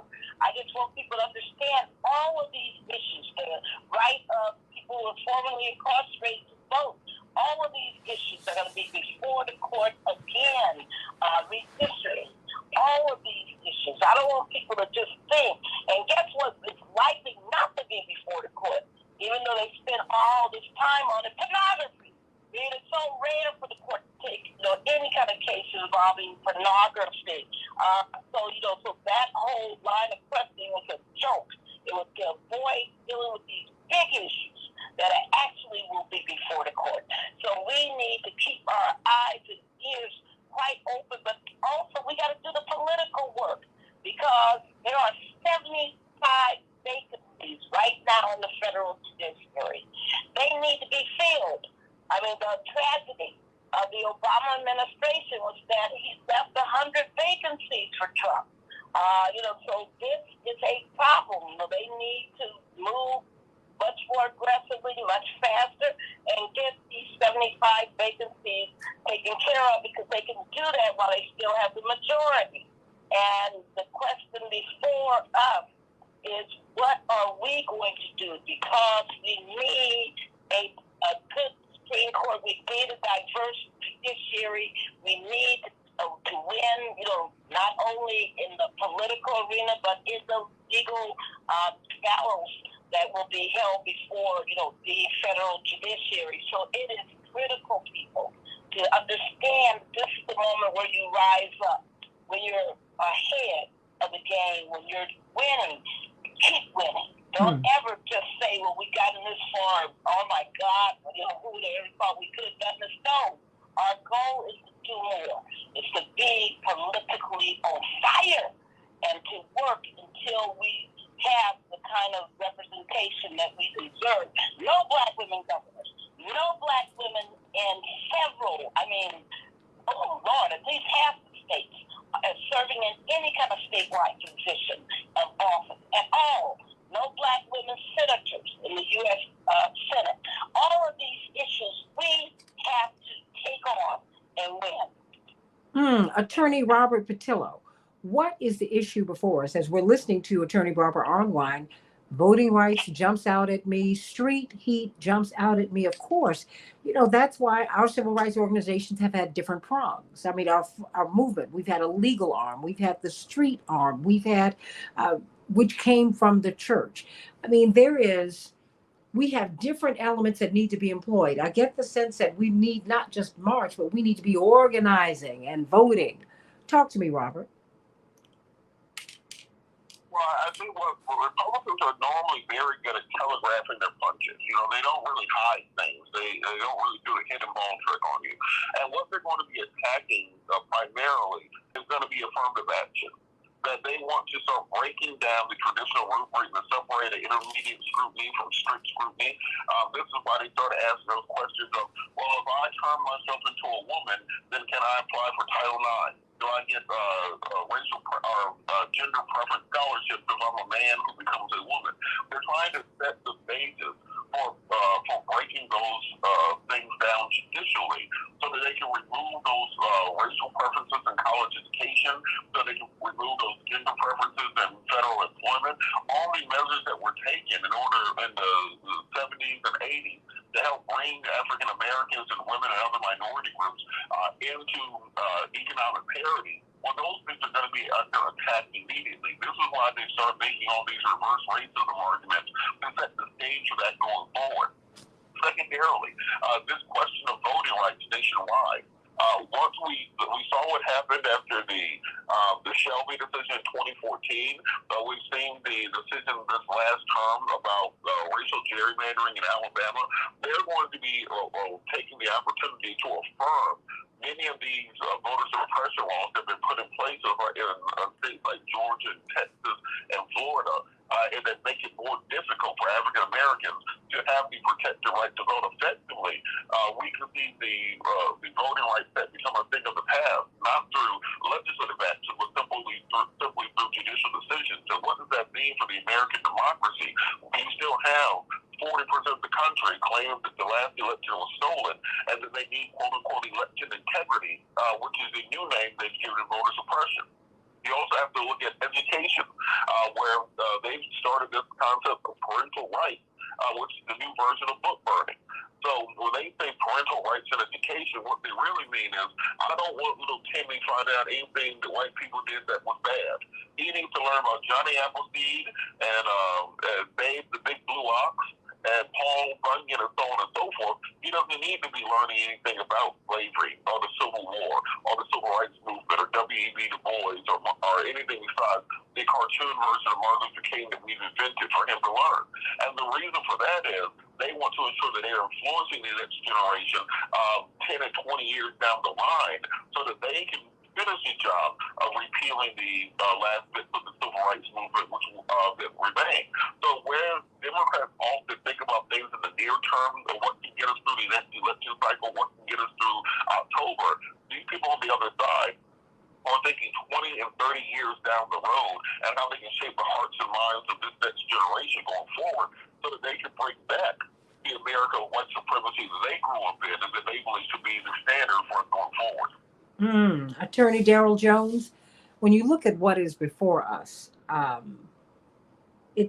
there is a lot of work that is yet to be done. This is the end of the beginning, not the beginning of the end. We cannot now say we've got a black woman on the Supreme Court, and we have someone who used to be a public defender, someone who's more qualified than anyone we've seen in generations. I don't know if there's anyone who's ever been more qualified to be on the Supreme Court.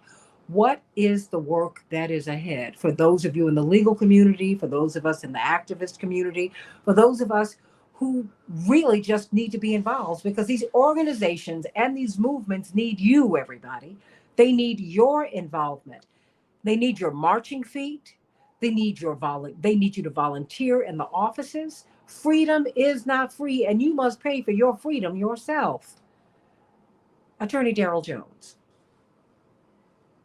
And Santita, thank you. You are right on point, because what we know is this. The way that Justice Katanji Brown Jackson got in place was because there were many of us that were out in the streets pushing people to vote. But for the people being out in the streets pushing for this vote, but for the election of President Joe Biden, but for the election of Vice President Harris, we would not be sitting here today celebrating the nomination, confirmation, and soon swearing in of Katanji Brown Jackson. But let's understand this, and I think Barbara Arnwine as well as Robert Pilla hit it right on the head. You don't start at the top. This didn't just happen, and you're born with this silver spoon of the Justice Katanji Brown Jackson. It began long ago, and we've got to remember that our fight is every day. We need to be certain that we got to fight on every front. So when we're talking about the elections, we're talking about electing judges. And right now, one of the big thing is, if you look at the federal bench, what's being exposed is the lack of diversity that's on the federal bench, the missing black woman that's on the federal bench. We need to be certain that Katanji Brown Jackson's position, that she's now leaving on the D.C. appellate bench, that she's replaced by another black woman, or another black person, or another Latino person. That's what we need to focus on. We need to also remember that all of this is also local, because it comes down to the local level. We've got to be certain that we have local judges that reflect the community. We want to be certain that we have local sheriffs that reflect the community. We've got to be certain that on each and every level that we are represented and that the community is represented. And that's why it's important. And that's why Barbara Arnwine and I and Latasha Brown and Cliff Albright and Helen Butler always push the importance of getting out there to vote, to have representation that looks like the community. That's why this is important. And this is our next step, is to be certain that we continue to push. Because let me tell you, as happy as we are today with the confirmation of Katanji Brown Jackson, you can rest assured that there is a plan in place to try to prevent it from ever happening again. And in order for us to stand up and be ready for what's coming at us, we need to be certain that we're registered and we're voting and we're active. So Santita, that's where we are. We need to be certain that we are out there, we're pushing our voters, we're getting our people, we're checking our voting status. And in 2022, we know they're going to make a push to try to take over the U.S. Senate. We got to be certain that we're in place to have representatives that represent our interests. That's where we are right now. That's got to be the marching orders of today. Absolutely. I'm going to give a minute apiece to my to my panel for your closing thoughts. We need some marching orders because indeed, I keep saying this and I'm going to continue to say this. This is the end of the beginning, not the beginning of the end. There's been a long march to get Constance Baker Motley, Pauli Murray, Juanita Jackson Mitchell. There's so many women upon whose shoulders she stands, Barbara Arnwine, Sherilyn Ifill, to get this woman to the court. She's not just a Black woman, Attorney Arnwine. She is a woman who brings a particular lived experience to the court that has been missing for 232 years. Your closing thought.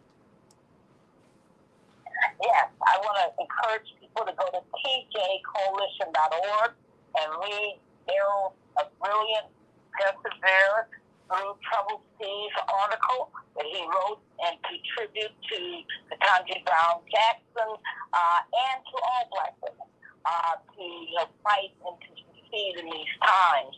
I want to encourage people to remember that politics is always about not only your electoral politics and your activity, but it's also about holding people accountable. Black women held President Biden accountable. That's why he said that he would do it on the campaign trail, that he would appoint a Black woman because we were demanding it.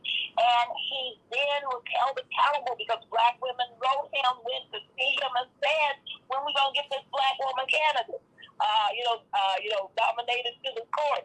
So you have to remember that the full cycle of politics is the election, but it's also the holding people accountable. And that's what we're going to be doing. And we're going to come after some folks. I want all these little gang of five and plus to be very aware that Black people heard what they did, and we're going to hold them accountable come the next time they're up for election. Amen to that.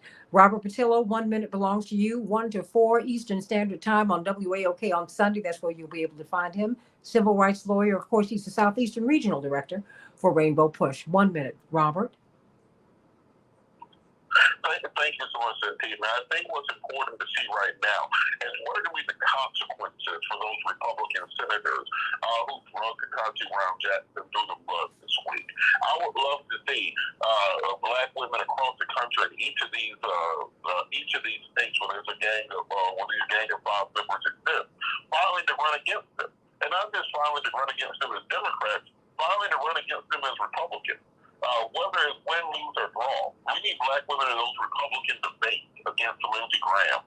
We need Black women in those Republican debates and those primary races against Marsha Blackburn and against Ted Cruz and up and down the line. And then once they get past the primary, if they get past the primary, we need to have Black women across them during the general election. What we've seen is when we stand up, when we show up, when we fight hard, we can win. As Reverend Jackson says, there's never been a battle that we won that we didn't fight for. There's never been a battle that we fought for that we didn't win. So the next stage when these people out of office who are part of this cabal and ensuring that we get some actual representation in there, they can restore the dignity of the United States Senate. Well, we have won. And when you say over and over again, you say, wow, we have not made any progress. We're still fighting. Oh, no. Progress is ongoing. The struggle is real and the struggle continues, but victory is certain, but the struggle must continue. Remember, we have to fight and you have to continue to fight. Everybody else is fighting. David Daly's books, Rat Eft and Unrigged, show you that If you fail to plan, you plan to fail, which is what my father said to me. He said, wait a minute, be real clear. You must have a plan and you must act it out. So everybody, the people who opposed Katanji Brown Jackson, they have a plan to never let this happen again. Now you must have a plan to make sure that it happens all the time. We must normalize Katanji Brown Jackson and Thurgood Marshall and on and on and on. We must normalize it, and we, the people, have the power to make that happen. Sending all my love to my panel and sending much love to Katanji Brown Jackson at the White House today, and sending love to Eric Bollard, brilliant journalist who lost his life yesterday biking, but Salon Magazine and all of the wonderful work he has done down through the years, lifting up independent journalists, will live on. Love you, Eric Bollard. Sending you much love, everybody. God bless you. Have a great weekend. See you tomorrow. See you on Sunday on Keep Hope Alive with Reverend Jesse Jackson. I'm Santita Jackson. Thank you, Paul, for a great show. We're out of here. My people, thank you so much for being with me today. Barbara Arnwine, I think I lost everybody, but that's all right. I love you all. God bless you. Have a great one. Love you all. Thank you, Paul.